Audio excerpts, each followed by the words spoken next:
پھر آخر میں مقصد والی بات، مقصد کس کو کیسے پتہ چلے کہ میں نے مقصد والی زندگی گزاری ہے؟ وَتَوَفَّنَا مَعَ الْأَبْرَارِ، اور ہمیں لے جا، یعنی ہمیں موت دے اچھے لوگوں کے ساتھ، اچھے کام کرنے والوں کے ساتھ۔ ہمیں نہیں پتہ، لا تدری نفس تدری بأي أرض تموت ولا تدری نفس ماذا تکسب غدا،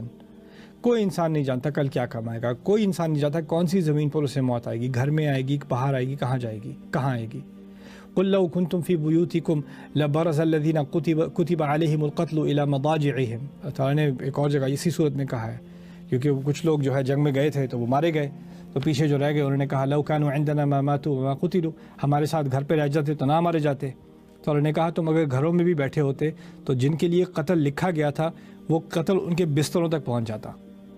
تو ہم موت نے آنا ہے اور اس نے کبھی بھی آنا ہے، اس کا اسکیجول اللہ تعالیٰ نے ہمیں نہیں بتایا۔ میں جب کبھی جاتا ہوں مقبرے میں جاتا ہوں، گریو یارڈ میں جاتا ہوں کسی کے جنازے کے بعد دفن کرنے کے لیے،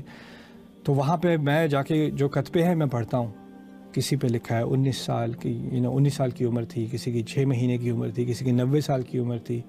کوئی لڑکا تھا، کوئی لڑکی تھی، کوئی 12 سال کا بچہ تھا، کوئی 25 سال کا نوجوان تھا، کوئی 30 سال کی عورت تھی، کوئی ماں تھی، کوئی بیٹی تھی۔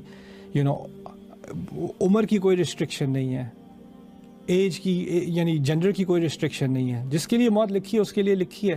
اس بات کو سمجھنے سے کیا ہوتا ہے، ڈپریشن نہیں ہوتی، اصل میں ہوتا یہ ہے کہ اب مجھے ایک سینس آف ارجنسی ہے، اب جلدی ہے مجھے کہ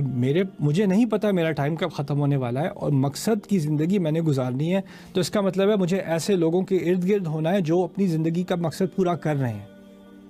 اور ان کے ساتھ رہ کے مجھے یہ بات کبھی بھول ہی نہیں جاتی کہ میں نے بھی بامقصد زندگی گزارنی ہے۔ تو جب میری موت آئے تو میری موت اچھے لوگوں کے ساتھ آئے۔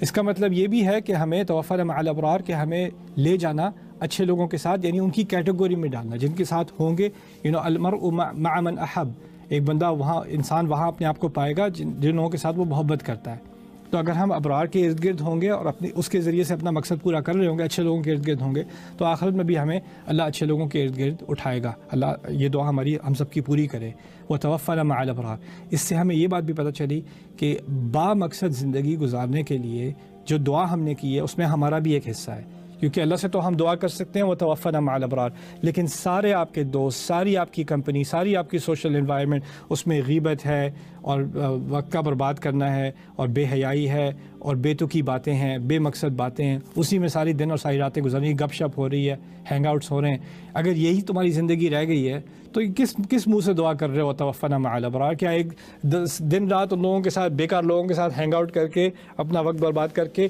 جب موت کا ٹائم آ گا تو فرشتہ اٹھا کے تمہیں اچھے لوگوں کے درمیان میں ڈال کے پھر مارے گا؟ جہاں ہو وہیں پہ موت آئے گی نا،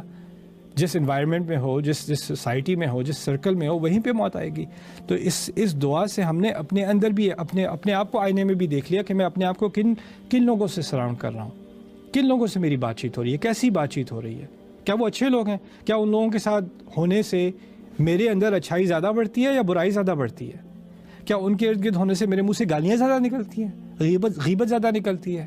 یا ان کے ارد گرد ہونے سے مجھے اللہ زیادہ یاد آتا ہے، اپنا مقصد بھی یاد آتا ہے، کوئی اچھے کام کرنے کی تلقین ہوتی ہے، کوئی علمی بات کرنے کی توقین، کوئی عقل کا واقعی استعمال کرنا ہوتا ہے۔ یہ عقل اتنی عظیم عقل دی ہے انسان کو، کیا کیا چیز انسان نے ایجاد نہیں کی، یہ اتنی عظیم عقل اگر میں بیکار چیزوں میں گھسا کے لگا دوں، ساری سیلیبریٹیز کی انفارمیشن یاد کر لوں، کس کی کیا ڈیٹ آف برتھ ہے، کون کتنا عمر کا ہو گیا، کس کی کیا سرجری ہوئی تھی، اگر یہی معلومات مجھے کرنی تھی